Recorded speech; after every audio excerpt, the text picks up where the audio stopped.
Bueno, un poco de lo que yo les venía a hablar era cómo entendemos en qué momento inflexiona o cambia una curva, ¿sí? Por ahí, que era un poco de lo que iba a hablar Tati, era de cómo ustedes entendían cómo cambia la curva en el cuerpo, pero para poder hacerlo, digamos, para que se entienda mejor en el 3D también hay que entenderlo bien de base en el 2D. Entonces, todas las curvas van a cambiar a partir de la relación de los radios coincidentes de círculos, de la relación de círculos, ¿no?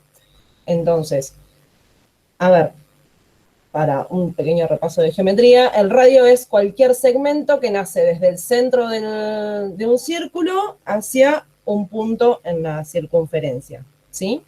Entonces, a partir de que un círculo se conecta con el otro y toma la curva de este otro círculo, es donde yo tengo una inflexión, donde tengo un cambio real en la curva. Es decir, cuando tomo la curva de otra figura que está en relación con la primera de la que yo partí. ¿Sí? En este caso, la generatriz de mi curva está completamente, está sobre una línea recta, ¿sí? Y avanza sobre esa línea recta, entonces todos mis círculos están centrados. Así que, básicamente, la relación que yo tengo, la distancia que yo tengo entre la curva y esta generatriz siempre va, sea tanto una generatriz recta como una generatriz, como en este caso, curvilínea, siempre va a ser que el punto de inflexión va a estar dado por el diámetro, la medida de mi radio y el círculo al que pertenece. ¿Sí? Entonces, la gran pregunta, calculo, está bien, muy linda la curva en el 2D, ahora ¿cómo hago para entenderla en el cuerpo? Porque es un bardo. Porque acá yo tengo, me voy a salir del modo de presentación, digo, yo acá siempre voy a tener dos dimensiones. Voy a tener la X y voy a tener la Y, y sobre eso, y nunca le puse, vamos a hacer así, ahí está, voy a tener la X y acá voy a tener la Y. Entonces yo me voy a mover sobre estos dos ejes y mi curva va a estar hermosamente dibujada. Ahora, cuando yo paso a tener el X, el Z, acá se empieza a complicar, porque esta curva empieza no solo a moverse, digamos, en este sentido, sino que también se va a desarrollar en el espacio, como si mi curva saliera de acá. Empieza a generar toda esta circunferencia. Que en realidad no es tanto bardo. Es entender un poco, acá yo me robé algunas imágenes de ilustradores, es entender también en el cuerpo, si bien estos cuerpos, no sé realmente quién tiene estos cuerpos, pero a nivel de caricatura nos sirve, es entender que en el cuerpo, digamos, a nivel de contorno, por ejemplo, pasa lo mismo. Mi curvatura corporal, acá en el hombro, que es lo más fiel que tenemos, ¿cuándo va a cambiar esta curvatura? Cuando en realidad, digo, si yo lo pienso en un nivel abstracto, digo, yo me puedo figurar que tengo, en este caso va a ser una esfera, ¿no? Pero para entenderlo en el 2D, un círculo que viene por este lado, y hay otro de este otro lado que va a empezar a hacer una presión, de alguna manera, por ejemplo, donde va a cambiar mi músculo, que me va a generar esta curvatura que viene hombro, para empezar a fundirse en lo que es, por ejemplo, el brazo. Si bien yo entiendo también que esto es súper esquemático, porque no todas las curvas están conformadas por círculos perfectos. Pero lo que es importante que ustedes entiendan es que siempre, absolutamente siempre, las curvas van a cambiar al momento que se encuentran con otra figura, en este caso un círculo, y es esta relación, el punto de inflexión siempre va a estar en este punto de encuentro de estas figuras. ¿Sí? Muy bien. Entonces, a partir de ahí yo puedo empezar a pensar mi moldería, que está pensada desde un 2D hacia un 3D, entendiendo que necesariamente voy a tener que primero entender dónde está este punto y después cómo hago para que mi moldería pase por este punto para poder adaptarme a esa curva y poder generar ese volumen que yo estoy teniendo en el 3D. Bien, no sé si me quedó algo. Sí, yo solo te agregaré una frase. Entonces la inflexión es cuando la cuerda de esa circunferencia deja de ser de esa circunferencia y empieza a ser de otra. ¿Sí? Esa es la inflexión, refiero. Es cuando me pasé al círculo al lado. ¿Se dan cuenta de eso? Todo ese despliegue que hay de línea sinusoide así roja, fíjense que deja de formar parte de ese círculo y empieza a formar parte del de al lado.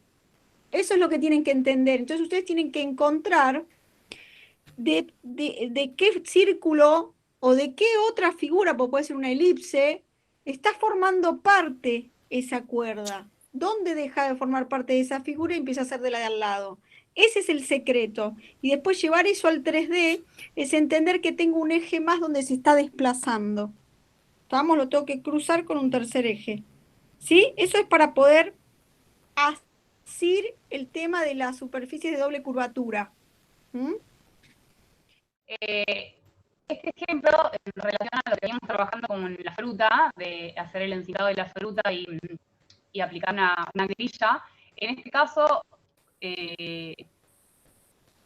la grilla acompaña la morfología propia del brazo, ¿no? Porque si ustedes empiezan a ver las curvas de esta grilla, no son rectas, y tienen que ver con la morfología propia de este brazo. ¿Observan? Bueno, básicamente eso en este sentido. Después, proponer desde la moldería. Familia de formas, organización y sistema. En este caso, como pueden ver, lo que está bueno es que propone desde la moldería esta instancia de la línea que recorre infinitamente el cuerpo, ¿no? Como las superficies del cuerpo son curvas, las curvas son continuas, es decir, infinitas, y en este sentido propone cortes de moldería que van girando alrededor de la morfología del brazo, haciendo recorridos curvos. Y se nota acá en la reducción del 3D, y si ven la moldería, lo mismo. Entonces, si hay algo que se tienen que grabar y que tiene que quedar como bien en claro, es esto de las líneas curvas que recorren el cuerpo. ¿Sí? Si de repente nosotros vemos algunos casos en donde aparece líneas rectas en estas piezas, y eso no es tan propio del brazo, porque si ustedes se lo ponen a observar, las líneas son todas curvas, y eso pasa en todo el cuerpo. Obviamente, uno puede empezar a trabajar quizás la curva desde la línea como una idea de moldería, ¿no? Positiva. Pero bueno, en este caso decidió trabajar con curvas. Después, en este ejemplo, se plantea la transformación del plano. Ay, quedó incompleto. La transformación del plano. La moldería desde la pieza, desde una pieza principal sería. Entonces lo que hace es, desde una pieza única, empieza a hacer cortes para reproducir el volumen. Entonces, esta es otra forma. ¿Ven lo que hace? Con estas piezas únicas de moldería, lo que hace es aplicar recortes para ir generando el volumen. Y al mismo tiempo las nuclea alrededor de esta pieza, que sería el punto de inflexión, que es, bueno, el sector de inflexión en este caso, que sería el codo. Esta es otra propuesta. Son dos caminos posibles, tanto este como este. Son propuestas de moldería, ¿sí? Como desarrollar una idea y reproducirla en un sistema de formas. Perfecto. Okay. Después, en este caso, Esto lo titulamos Rever las ideas de molderías heredadas. ¿Por qué? Si ustedes se empiezan a fijar, en esta primera instancia hace todo un recorrido desde la generación del volumen, ¿sí? Como de la configuración espacial del brazo, que lo hace a través de estos prismas, y después hace como todo el pasaje, ¿no? Va del prisma, lo va deconstruyendo esa pieza, la transforma en encintado, son como los distintos pasos. Y después del encintado hace su planteo de moldería en el que se empiezan a observar los cortes que propuso, ¿no? Lo que me parece que pasa es que en toda esta primera instancia, ¿no? Que hace tan meticulosamente el paso a paso y en donde observa todo el recorrido del brazo, desde el hombro hasta el codo, entiende su punto de inflexión y cómo va como desde un espesor más ancho y se va afinando, o sea, entiende la morfología del brazo y después, cuando pasa la moldería, termina en esta instancia que tiene que ver con cuestiones conocidas de la moldería, porque, bueno, no sé, Las si pinzas. sí, o como hablamos de esto de si estudiaron algo de historia y recuerdan como la época de las acuchilladas, ¿no? Como justamente en el sector de los hombros y de los codos se reconstruía todo ese volumen en el cual yo necesito espacio para la movilidad a través de una pieza en la que se le hacen muchas pinzas. ¿Se me oye? Sí, dale. Ah, me asusté. Muchas piezas donde se hacen muchos cortes para generar espacio para la volumetría. Pero bueno, entonces acá lo que tendríamos que rever ¿es propia esta idea que yo estoy aplicando en relación a todo el análisis y la deconstrucción que yo vine haciendo? Bueno, igual está muy bueno el trabajo. Acá les voy a hacer un zoom como para que lo vean. Y también, bueno, desde la diagramación de la lámina, esas cosas me parece que son importantes destacar porque en este trabajo se nota todo el desglose y todo el pasaje y el recorrido que fue haciendo. Después, habla de la proporción y el momento de inflexión. Bueno, un poco también lo venía hablando en este trabajo anterior, ¿no? Como entender la proporción del antebrazo y del brazo, entender el momento de inflexión en donde el codo hace un cambio de direccionalidad, lo cual no significa que todos tendrían el derecho del brazo flexionado. Obviamente que es una particularidad del brazo, ¿no? Por eso les dijimos, tengan en cuenta al momento de la observación que todo lo que compone el brazo. En muchos casos pasó que quizás se olvidaban como del hombro o incluso de la muñeca, y cómo terminan esos sectores en un corte que quizás es arbitrario y no tiene que ver directamente con la morfología. Ustedes del hombro, sea o de la muñeca, ustedes lo que tienen como que observar en estos casos es, bueno, ¿con qué forma termina en el cuerpo como para ayudar la terminación al volumen, ¿sí? Y no que simplemente agarren y termine como con un corte. Pero bueno, esas cosas son decisiones y que también van a estar, tienen que estar en sistema con cómo hacen los cortes de moldería, cómo organizan todas las piezas en el 3D. Bueno, y principalmente lo que quería destacar de este es cómo entiende esta situación de nodo en el codo, al igual que este, pero ven que tiene distintas resoluciones. Esta es una opción. Bueno, Ahí se me hizo como con pincitas, pero bueno, es válido. Bueno, en general eso. igual estuvimos hablando un montón también o sea, de los trabajos, sin ejemplos de los trabajos, sino de la actividad que hicimos, que está totalmente relacionada con todas estas correcciones que estuviste dando, Tati, ¿eh? Ah, bueno, genial. Estamos... Estamos muy, muy conectados. Bueno, bien, me alegro.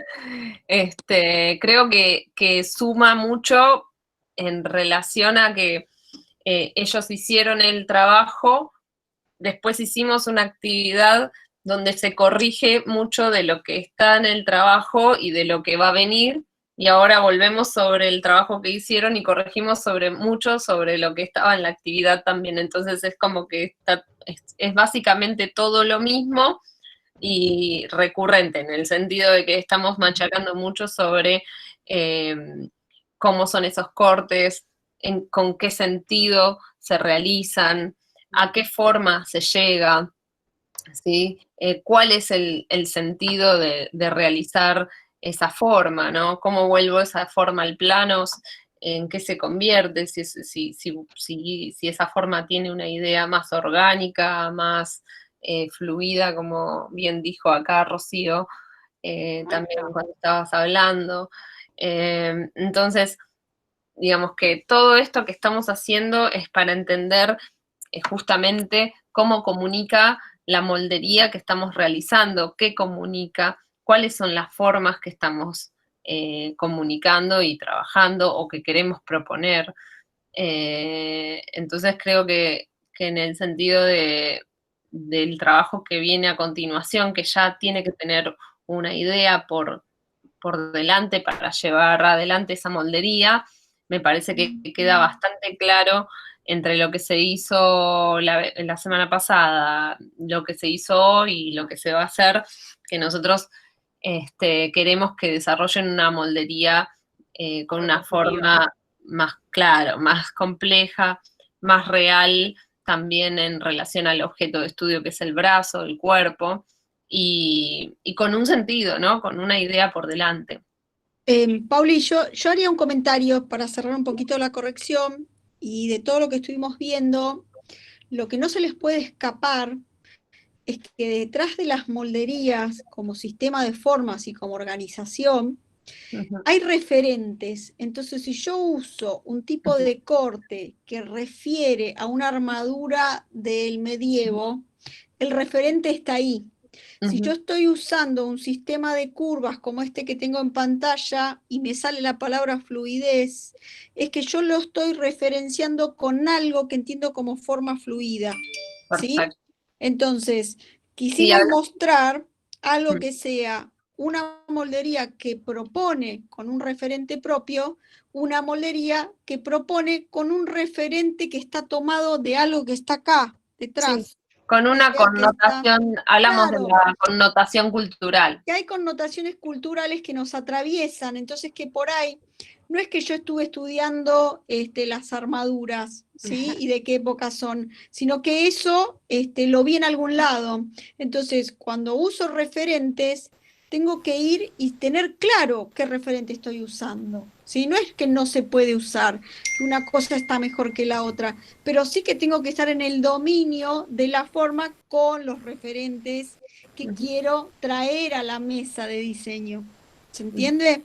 Sí, y después hay una cosa más que es que fíjense que hay muchísimo trabajo desde el prisma rectangular a encontrar las inflexiones para encontrar esa forma, ¿no? Del brazo, que es como si encontrase la escultura dentro del bloque de hielo, ¿sí? Que lo voy haciendo a través de todas estas inflexiones. Todo ese trabajo que hacen, que es muy rico, cuando van a la moldería se les cae, porque los atraviesan un montón de referentes culturales que los están sobrepasando. Entonces ahí me tengo que detener y ver, esto es lo que quería comunicar, me ayuda a las ideas que tenía, lo uso, lo elijo, me pasa por arriba, me refiero. Trabajo es un trabajo muy arduo, chicos. Es como ustedes no son unos expertos en moldería. Y la moldería, acá en Argentina, se estudia desde ese lugar de cómo se construye un molde base. Entonces nosotros estamos haciendo un estudio morfológico cruzado, ¿sí? Con moldería. O sea, archidifícil. Y en realidad lo estamos viendo desde qué comunica la forma. Es un montón. Entonces, tengan la paciencia, ¿sí? De andar este camino que es reintrincado. ¿Estamos? Pero también pensar, digo, porque a veces planteamos algún objeto, alguna prenda, lo que fuera el diseño que estamos planteando, y como que la materialidad viene después. ¿no? Y que también viene mucho de la mano de lo que yo quiero comunicar, la materialidad que elijo, y también cómo yo desarrollo esa moldería para esa materialidad. Porque es muy distinto, digo, si yo quiero con un denim de 18 millones de onzas que termine todo en un punto, y ahí va a empezar a haber un montón de tensiones que van a empezar a deformar, que van a hacer bulto, que si lo hago con una gasa muselina completamente aérea, y el acabado, y también la relación de tensiones que tengo entre esos textiles y las formas que yo planteo en esa moldería. Entonces también pensar cómo es ese encuentro entre las piezas que yo diseño, a ver si no le estoy pidiendo mucho al textil o a la materialidad que haya elegido, para que después, si no, no sé, hago un objeto, no, bueno, me deformó, y claro, pero no sé, tengo 18 partes a un punto. Hay algo que por ahí tengo que empezar a liberar de ahí para que yo pueda realmente comunicar lo que estoy planteando desde mi idea, desde la moldería y desde la materialidad. Lo que está bueno de lo que dijo Agus es que yo no puedo trabajar la moldería separada de la materialidad, la tengo que trabajar junta. De hecho, hay molderías para prendas de punto, hay molderías para prendas de plano, hay molderías para denim. ¿Por qué? Porque tienen particularidades de tensiones en las telas y en las costuras, ¿sí? Me refiero, son todas son como un universo distinto de cómo te van a funcionar en las uniones y en el momento en que se ponen, ¿sí?